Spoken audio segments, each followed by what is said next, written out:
믿음이 없어 하나님의 약속을 의심하지 않고 믿음으로 견고하여져서 하나님께 영광을 돌리며 하나님은 영이시니 예배하는 자가 신령과 진정으로 예배할지니라.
오래 참고 기다리는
그 여자가 광야로 도망하며 거기서 1260일 동안 그를 양육하기 위하여 하나님 아버지께서 예비하신 곳이 있더라. 예수님께서 태어나시기 이전에 도피할 곳을 미리 예비하신 하나님 아버지, 저희들이 이 땅에 사는 동안에 수많은 일들을 당할지라도 피할 길을 예비하신 것을 믿고 감사드립니다.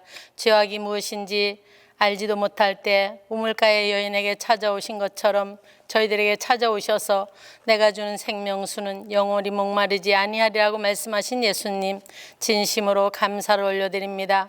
하나님, 크신 뜻이 계셔서 이곳에 동신교회를 세우시고 저희들을 불러주셔서 천국 백성으로 훈련하시고 아버지가 쓰시기에 합당한 그릇으로 말씀으로 다듬어 주심 감사를 올려드립니다. 옷을 입었을 때에 잘못된 것을 볼 때에 거울을 보듯이 저희 영혼을 말씀의 거울에 비추어 영혼을 잘 매만져 나갈 수 있는 성숙된 그리스도인들이 될 수 있도록 은혜를 더하여 주시옵소서. 사자 목사님 강건케 하옵시며 사역을 잘 감당하실 수 있도록 성령 하나님 도와주시옵소서. 하나님 아버지, 성령님이 친히 선생님이 되어주시기를 간절히 기도드립니다.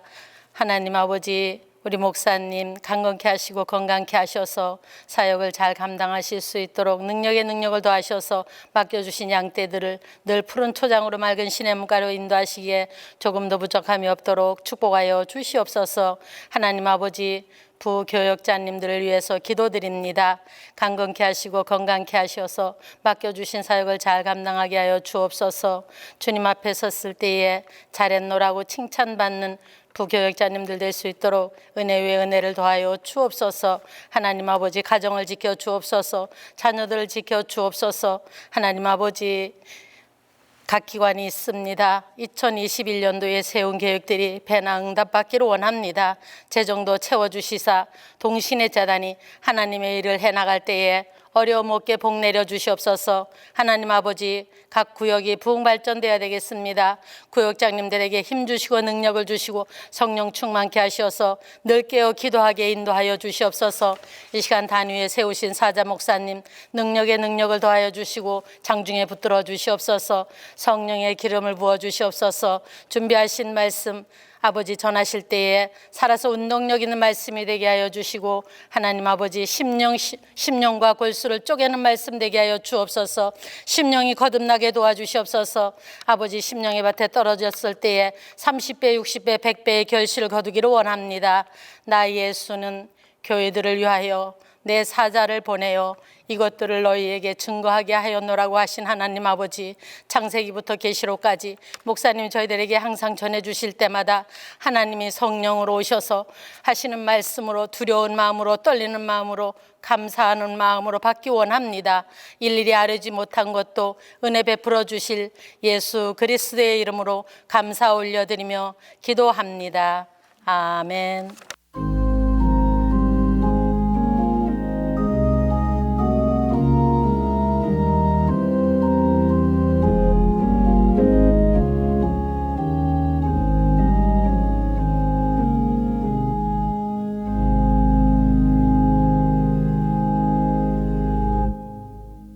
오늘 우리에게 주신 하나님의 말씀은 요한복음 20장 24절에서 31절입니다.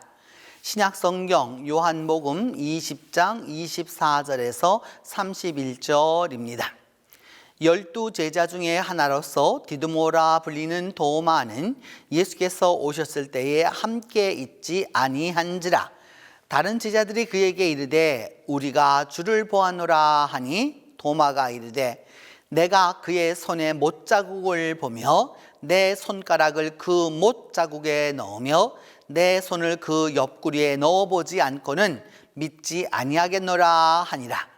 여드레를 지나서 제자들이 다시 집안에 있을 때에 도마도 함께 있고 문들이 닫혔는데 예수께서 오사 가운데에 서서 이르시되 너희에게 평강이 있을지어다 하시고 도마에게 이르시되 내 손가락을 이리 내밀어 내 손을 보고 내 손을 내밀어 내 옆구리에 넣어보라. 그리하여 믿음 없는 자가 되지 말고 믿는 자가 되라. 도마가 대답하여 이르되 나의 주님이시요 나의 하나님이시니이다. 예수께서 이르시되 너는 나를 본거로 믿느냐? 보지 못하고 믿는 자들은 복되도다 하시니라. 예수께서 제자들 앞에서 이 책에 기록되지 아니한 다른 표적도 많이 행하셨으나 오직 이것을 기록함은 너희로 예수께서 하나님의 아들 그리스도이심을 믿게 하려 하며 또 너희로 믿고 그 이름을 힘입어 생명을 얻게 하려 함이니라.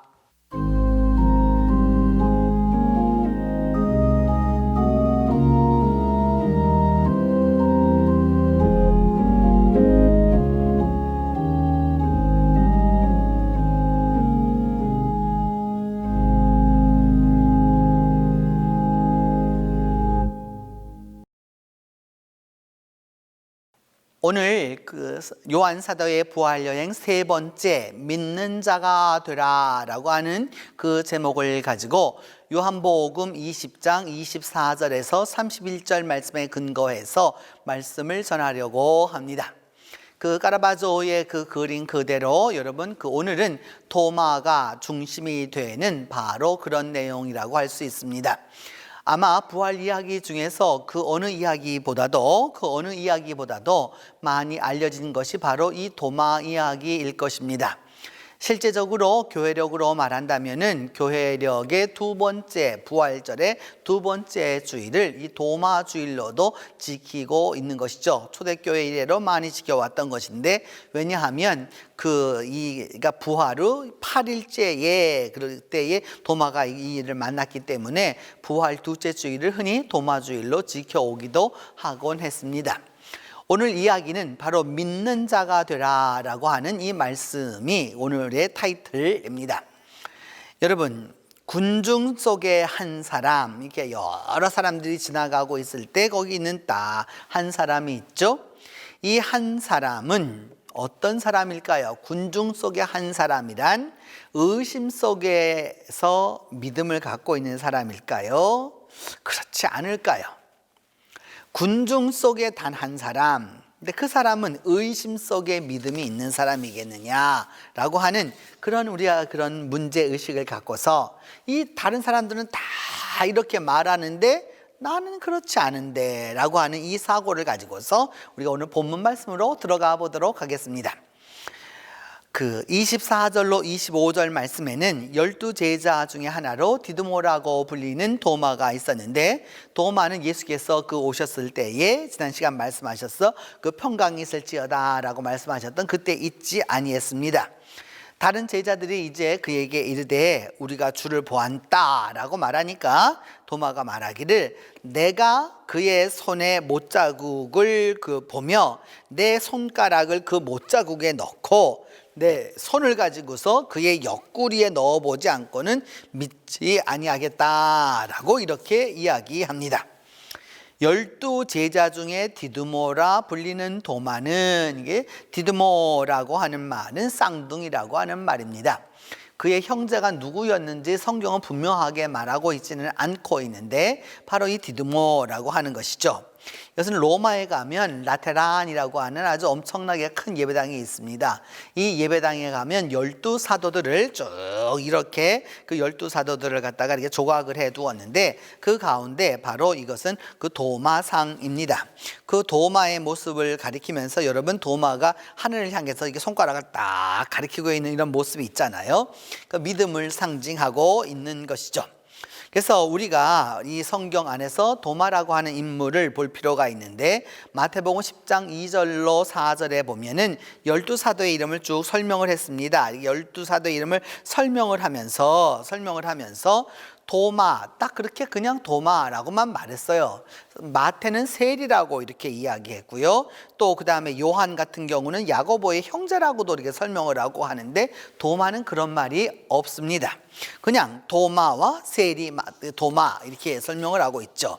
마가복음 3장 16절에도 보면은 역시나 마태와 도마 이렇게 말씀하고 있죠. 이렇게 그러면서 그의 출신이 누구였는지 어떻게 되었는지 우리는 아는 바가 없습니다. 누가복음에도 보면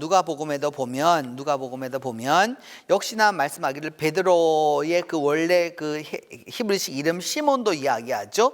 그런데 토마라 이렇게 딱 이야기합니다. 마태와 도마. 계속해서 마태, 도마 이런 식으로 계속 가고 있기 때문에 후대에서는 이제 이런 생각도 하게 된 거죠.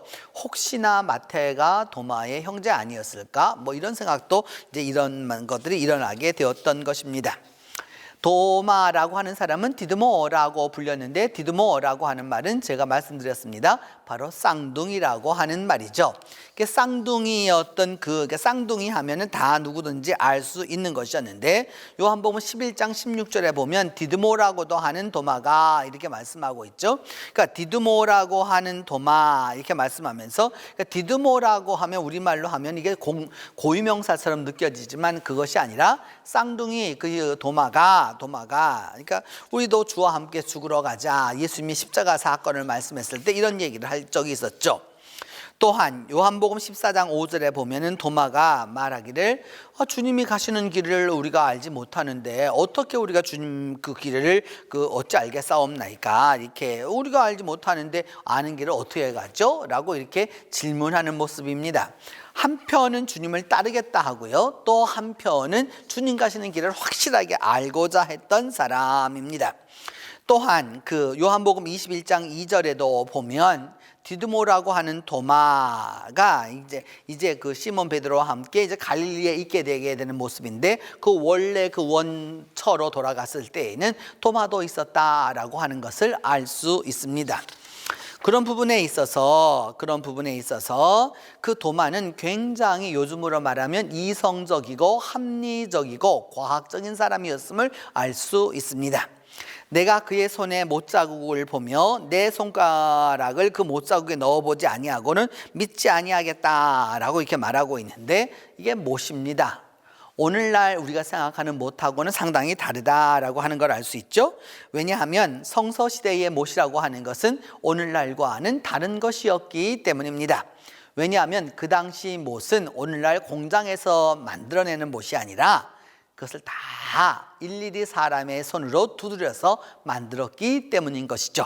그래서 이와 같은 것들을 얘기하죠. 그 못자국 할 때 그 못이 왜 자국이 남을 수밖에 없느냐? 크고 이것이 두껍고 이렇게 강했던 것이기 때문입니다. 이제 여러분이 보시는 이 그 못은 주후 4세기부터 7세기에 사용된 그 못입니다. 이렇게 철못인데, 그 못을 보면 이렇게 작은 것도 있고 큰 것도 있고 또 중간 것도 있고 이렇게 다양한 모습이 있다는 것을 알 수 있겠죠. 여러분, 이렇게 이런 못들이 있었던 것이고요. 그 다음에 이제 보시게 되는 이 두 개의 큰 못은 이것은 그 주 1세기 경의 로마식 못입니다. 못도 로마식이 있었고 그 지역들마다 다 달랐기 때문인 것이죠. 이렇게. 그래서 그 출토가 된 거는 스코틀랜드에서 출토되었어요. 왜냐하면 로마 제국이 당시 어디까지가 있었느냐 하면 스코틀랜드까지 이것을 지배했기 때문에 여기에서 출토된 바로 그러한 못이다라는 거죠. 그러니까 로마 시대의 그 못은 바로 이와 같았다라는 걸 알 수 있고, 우리는 주님께서 어떤 못에 바뀌셨을까라고 하는 것을 추측해 볼 때 로마 군인들이 나아가서 그를 십자가에 달았던 것을 보면 로마식 못을 쓰지 않았을까라고 하는 것을 상상하게 됩니다. 그러면서 여러분 이 하나 보시게 되면 아주 귀한 작품인데요. 주 1세기 경에 예루살렘에서 발굴된 것입니다. 주 1세기 경의 남자의 것입니다. 그 남자의 바로 어느 뼈이냐 하면은 여러분 그 발목과 발목 사이에 있는 그 복사뼈인 것이죠. 이게 복사뼈라고 할 수 있는데, 그 이 뼈에다가 이것을 갖다 박아놓은 것이죠. 이렇게 박아놓은 것인데, 또는 그 힐본 해가지고 이게 또 뭐라고도 말씀드릴 수 있느냐 하면은 발뒤꿈치도 해당하게도 되는데, 이것은 실제적으로는 그 실물은 아니고 그 모양을 만들어둔 것인데요. 저는 실물을 직접 보았습니다. 이것이 실물을 직접 가서 이렇게 보기도 했는데, 그 이스라엘에 가면 그 뉴게이트라고 그래서 그 북쪽으로 그 요바문 나가는 그쪽으로 나가서 이렇게 가게 되면 그 박물관이 하나 있습니다. 그 박물관에 가보면 이 사람의 것을 알 수 있죠. 주 1세기 경에 이 사람은 그 예루살렘에서 무엇을 당했느냐? 십자가형을 당했습니다.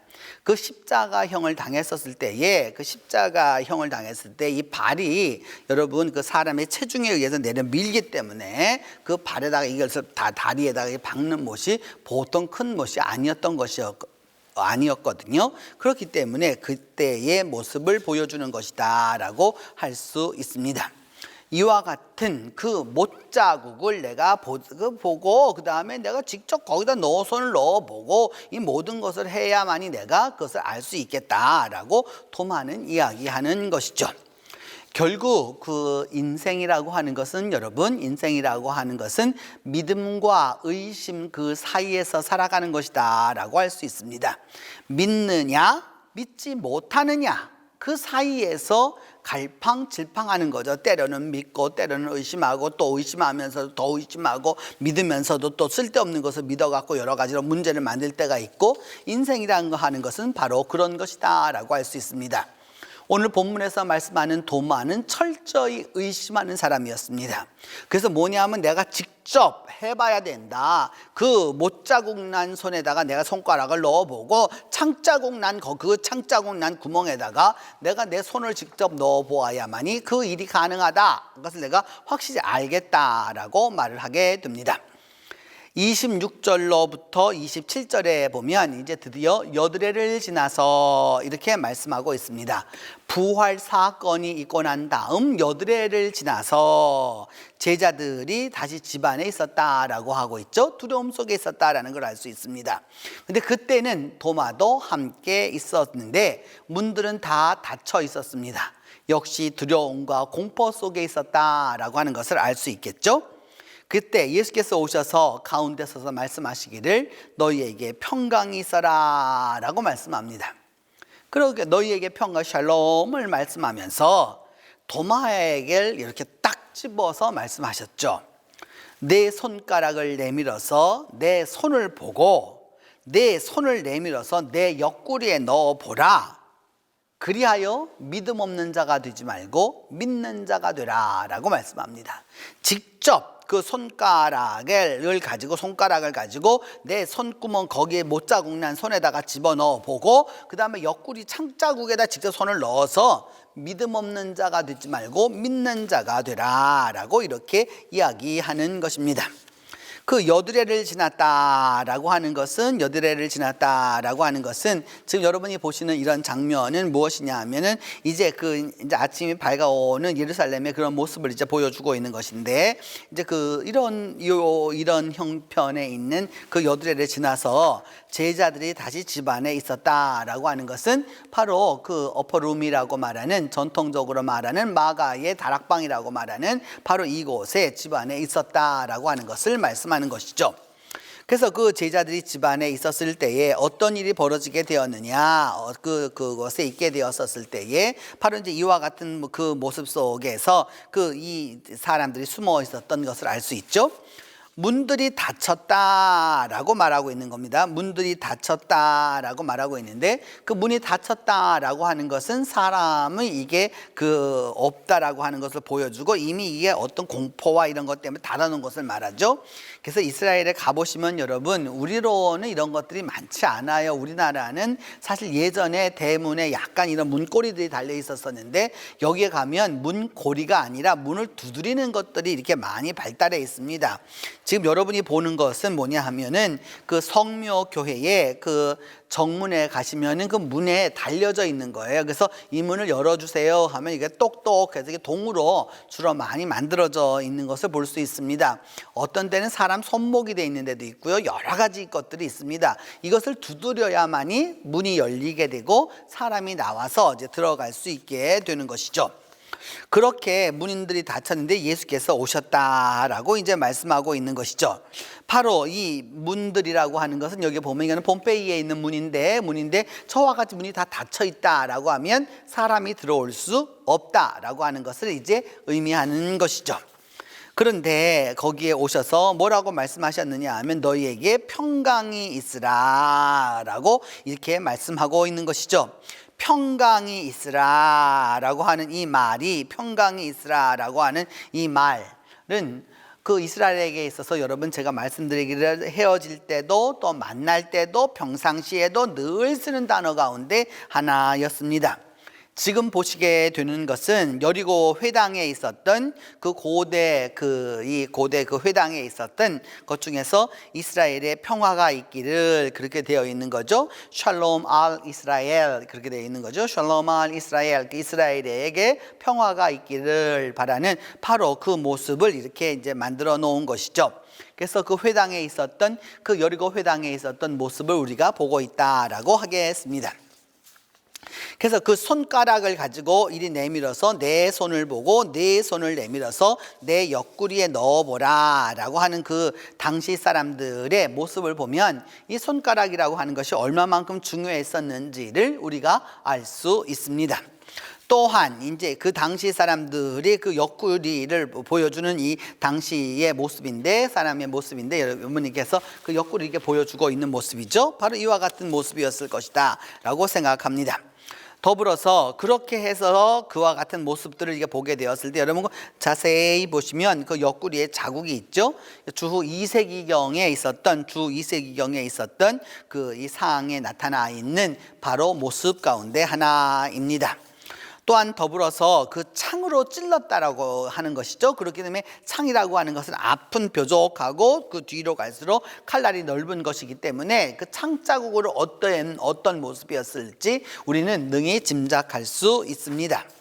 그래서 이 카라바조의 의심하는 도마를 보면 손가락을 내밀어서 내 손을 보고 내 손을 내밀어 내 옆구리에 넣어보라 라고 해서 직접 그 예수님의 그 이 옆구리에다가 이렇게 손가락을 집어넣는 장면이 아주 이렇게 잘 그려져 있는 것을 볼 수 있습니다. 보다 더 이 그림을 확대해 보면 바로 이와 같은 모습이라고 할 수 있겠죠. 그래서 직접 그 도마가 그 손가락을 예수님의 그 이 창자국 속에다 집어 넣었다라고 하는 것을 이제 볼 수가 있습니다. 그래서 이런 모습인데 근데 실질적으로 보면 여러분 여기에 보시는 대로 이게 보면 정말로 그 도마가 손으로 집어 넣었는지는 성경은 말하지 않습니다. 이 카라바조의 그림은 상당히 그 작가의 그 의도가 많이 들어가 있는 그림이다라고 할 수 있습니다. 자기가 무엇을 하였느냐 하면은 그것을 가지고서 이미 시작해서 뭐냐면은 그 직접 들어갔다라고 하는 것을 보여주고자 하기 때문인 것이죠. 그렇기 때문에 믿음이란 무엇이냐? 바라는 것들의 실상이고 보지 못하는 것들의 증거라라고 이렇게 말씀하고 있는 겁니다. 그래서 그 성경은 또 다시 말하기를 그 믿음은 들음에서 나고 들음은 그리스도의 말씀으로 말미암았다라고 이제 말씀하는 거죠. 믿음은 바라는 것들의 실상이고 보지 못하는 것들의 증거고 그것은 들음에서 나고 들음은 그리스도의 말씀으로 말미암았다라고 이제 말씀하고 계시는 것이죠. 28절로 29절은 보지 못하고 믿는 자들은 복되다라고 하는 주님의 말씀입니다. 이렇게 주님이 넣어보라고 말씀하자 도마가 즉각적으로 대답하기를 나의 주님이시며 나의 하나님이십니다 라고 고백하는 거죠. 이 고백은 사실 여러분 언제 하였느냐? 가이사랴 빌립보 가이사랴에서 드디어 그 베드로가 주님에게 했었던 바로 그 고백과 동일한 고백입니다. 주님이시고 하나님이시다라고 이렇게 고백하자 예수님 말씀하시기를 너는 봐서 믿느냐? 보지 않고도 믿는 자들은 복되다. 이제 이렇게 말씀하셨던 것이죠. 바로 그런 부분에 있어서 도마가 나의 주님이시고 나의 하나님이시다라고 이렇게 말하는 이 도마는 어디까지 가느냐? 교회 전승에 의하면 인도 남부까지 가서 그는 순교했던 것으로 보입니다. 그래서 이것은 산 토마스 바실리카라고 되어 있는데 여기 성 토마스가 이곳에 묻혔다라고 하는 거죠. 인도의 마드라스라고 하는 이 남쪽 지역입니다. 그쪽 지역에 있는 그 교회의 모습 내부를 여러분들이 보고 계시는 것이죠. 바로 여기에서 그 당시 이제 도마가 죽었는데 그것을 기념하는 교회가 아니라 바로 그 순교지를 기념하는 것이죠. 그래서 바로 지금 여러분이 보시는 이런 모양이 나와져 있는데 여기가 바로 무엇이 한 것이냐? 도마가 여기에서 순교했던 것이고 여기에서 도마의 뼈가 발견되었다라고 교회가 전해오고 있는 것이기도 합니다. 그래서 나의 주님이시여 나의 하나님이시다라고 말씀하면서 이때가 언제쯤에 해당하느냐? AD 30년에서 한 80년쯤 해당하는데 여기에 당시 그쪽 지역을 다스렸었던 그 도마가 죽었던 지역을 다스렸었던 그 당시에 그 지배자였던 나하파나라고 하는 사람의 그 동전입니다. 은화인데 그 은화의 모습을 우리가 지금 보고 있는 것이죠. 이에 치세의 도마가 그 인도에 가서 드디어 이제 순교했다라고 하는 것을 알 수 있습니다. 이제 이러한 그 도마의 모습을 보면서 나의 주님이시여 나의 하나님이시다라고 말씀하는 이걸 통해서 우리가 보는 것은 이것은 지금부터 한 500여 년 전에 뭐 한 거냐면 여러분 이게 판화로 이게 깎은 것이 판화로 이렇게 만든 것이죠. 그래서 도마를 설명하면서 이 자를 가지고 이렇게 얘기하고 있는데 왜냐하면 도마의 직업이 목수였다라고 하는 교회 전통이 있기 때문입니다. 그래서 항상 이 도마는 이 못을 이 자를 갖고 나오게 되는 것이죠. 그래서 그런 모습들을 이제 보게 되는 거고 그러면서 그 주님 앞에 자신을 고백하는 모습을 교회의 모습들은 이와 같이 잘 남겨놓고 있다라고 할 수 있습니다. 주님 앞에 나와서 주님을 올바로 고백하는 주님이시고 하나님이시다라고 고백하는 모습을 보여주고 계시는 것이죠. 초대교회의 모습 가운데서 이와 같은 모습은 조금 더 안타까운 모습이라고 할 수 있습니다. 뭐냐 하면 그 주님 앞에 고백하는 모습 이렇게 해놓았지만은 그 작품이나 이런 모습들은 아주 예수성이 높다고 하기보다는 그 초대교회의 형편을 보여주고 있는 것이다 라고 할 수 있습니다. 그래서 나의 주님이시고 나의 하나님이시다라고 하는 이제 이런 말씀을 통해서 이제 우리가 아까 보셨던 그 두 초의 그 그림에서 이제 보았던 거와 지난 시간에 보았던 거와 동일한 그림을 통해서 이제 알 수 있는 것이죠. 이런 화가들의 그림 때문에 우리가 성경을 읽으면서 주님 그 도마가 직접 그 손가락을 넣어봤고 창자국을 넣어봤다라고 이제 이야기하게 되는 것입니다. 28절로 29절에서 성경은 이야기하기를 예수님이 그 이외에도 여러 표적이 있었다. 이와 같은 표적 한두 개만 있는 게 아니라 여러 표적이 있었는데 이것을 단지 그 다 빼고 이런 것만 남아서 기록하는 그 이유는 뭐냐? 너희가 예수께서 하나님의 아들 그리스도이심을 믿게 하려고 함이고 그 이름으로 말미암아 구원을 얻게 하기 위해서이다라고 이야기하고 있습니다. 바로 그 표적을 많이 행했다라고 하는 것을 보면서 우리는 가이사 아우구스토 시대에 그분이 태어나셨다라고 하는 걸 알 수 있죠. 그래서 이것이 바로 그 아우구스투스의 비문입니다. 그 비문을 보면서 우리는 그 표적 이야기를 알 수 있는 것이죠. 또한 그 예수께서 그 표적을 많이 행하셨다라고 하는 건데 이거는 주 4세기경에 있는 파피루스 63번입니다. 그 요한복음의 한 부분이 나타나 있는 것인데 예수 그리스도에 대한 기록들이 이와 같이 이런 파피루스를 통해서 전부 조각조각 모여져서 우리가 이제 오늘날 성경을 갖게 된 것이죠. 그래서 그것을 편집하고 이러하는 것을 이거 전문적으로 일컬어서 우리는 사본학이라 이렇게 말하게 됩니다. 그래서 이때에는 이미 소문자 사본들이 다 나타나게 된 것을 알 수 있습니다. 또한 그래서 이것을 우리가 그 예수님 성경을 기록하는 분의 요한복음의 그 기자의 목적은 이 예수를 믿게 하나님의 아들임을 알게 하고 그것을 믿음으로 말미암아 생명을 얻게 하게 합니다라고 하는 것인데 바로 이와 같은 것은 무엇과 연관이 되어 있느냐라고 하면 주전 1세기경에 쿰란에서 발굴된 것인데 쿰란 제4동굴 175번에 해당하는 그 파피루스입니다.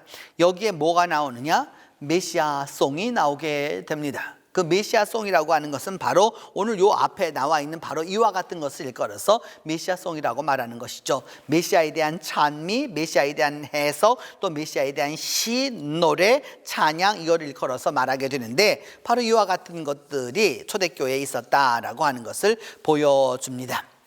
오늘 본문을 통해서 우리가 기억해야 할 것은 이것입니다. 우리 그리스도인의 삶이라고 하는 것은 의심보다 믿음으로 먼저 시작해야 한다라고 하는 것입니다. 왜냐? 믿음이 출발점이고 믿음이 시발점이기 때문입니다. 부활하신 예수께서 나와 함께하고 계심을 먼저 신뢰하고 확신할 때 우리의 지혜와 지식이 참되게 되는 것이죠. 그래서 믿음에서 시작해야 역사가 일어난다라고 할 수 있습니다. 그래서 믿음의 사람은 이런 것이죠, 여러분. 믿음의 사람은 하나님을 받아들입니다. 그런데 그 하나님을 받아들일 때 어떻게 받아들이냐? 말씀만 이해하는 것이 아니라 그 무한하신 하나님에게 예라고 말하는 것은 말씀을 하시는 그분 존재 자체를 전적으로 받아들인다라고 하는 그 의미를 갖고 있는 것이죠. 그렇게 해서 부활은 보고서야 믿는 것이 아니라 믿음으로 보아야 깨닫게 되는 것이죠. 부활은 경험함으로 내가 깨닫는 게 아니라 고백함으로 깨닫는 진리인 것이죠. 도마가 부활을 경험해서 깨달은 것이 아니라 부활하신 주님을 만나 고백함으로 부활하신 주님을 깨달았던 바로 그 이유가 여기에 있는 것입니다. 그래서 주님은 그 믿음에 대하여서 이렇게 말씀하셨죠. 저희에게 제발 조그만한 믿음이라도 있으면, 조그만한 믿음이 있으면 이 산더러 바다에 들리라 던져져라 해도 그렇게 될 거다라고 이렇게까지 말씀하셨던 것이죠. 오늘도 주님은 우리에게 그 손을 뻗치시죠. 그 주님의 그 못자국 난 그 손과 우리의 손이 마주칠 때, 우리의 손이 맞잡을 때 거기에 바로 믿음의 역사가 일어나게 되는 것이죠. 믿음은 그런 부분에서 보고 듣고 그리고 나서 아는 것이 아니라 믿음으로 말미암아 믿음을 깨닫게 되고 부활도 깨닫게 되고 부활도 그래서 기대하게 되는 것이죠. 부활 신앙은 고백 신앙입니다. 그 고백으로 말미암아 우리가 그리스도에게로 다가갈 수 있는 것이죠. 이 도마의 이야기를 통해서 우리는 의심하는 도마를 말할 것이 아니라 고백하는 도마에게 포커스를 맞출 수 있어야 합니다. 바로 그것이 오늘 본문이 이야기하는 요한복음을 통해서 얻게 되는 세 번째 부활에 대한 증언이 되는 것입니다. 기도하겠습니다. 하나님, 은혜를 감사합니다. 우리가 주님 안에서 믿음을 갖고 있다고 하지만 언제나 도마처럼 살아왔음을 고백하지 아니할 수 없습니다. 주님, 우리가 도마처럼 살았고 도마처럼 행동했고 도마처럼 지내왔습니다. 그러나 부활하신 주님을 만나자 도마는 주님을 주로 고백하고 하나님으로 고백하여서 결국 인도에 가서 순교하기까지 복음을 전했던 것을 우리가 압니다. 하나님, 우리에게 믿음을 더하여 주시고 함께 하여 주심으로 말미암아 도마처럼 고백하는 믿음의 사람이 될 수 있도록 하나님이 도와주시옵소서. 그리하여 진정 믿음의 사람으로 승리해서 믿는 자가 되라는 주님의 말씀을 그대로 이루도록 도와주시옵소서. 우리 주 예수 그리스도의 이름으로 기도합니다.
이제는 우리 주 예수 그리스도의 은혜와 하나님의 사랑과 성령의 교통하심이 믿는 자가 되기로 결심하는 모든 이들 위해 이제로부터 함께 계시기를 축원하옵나이다.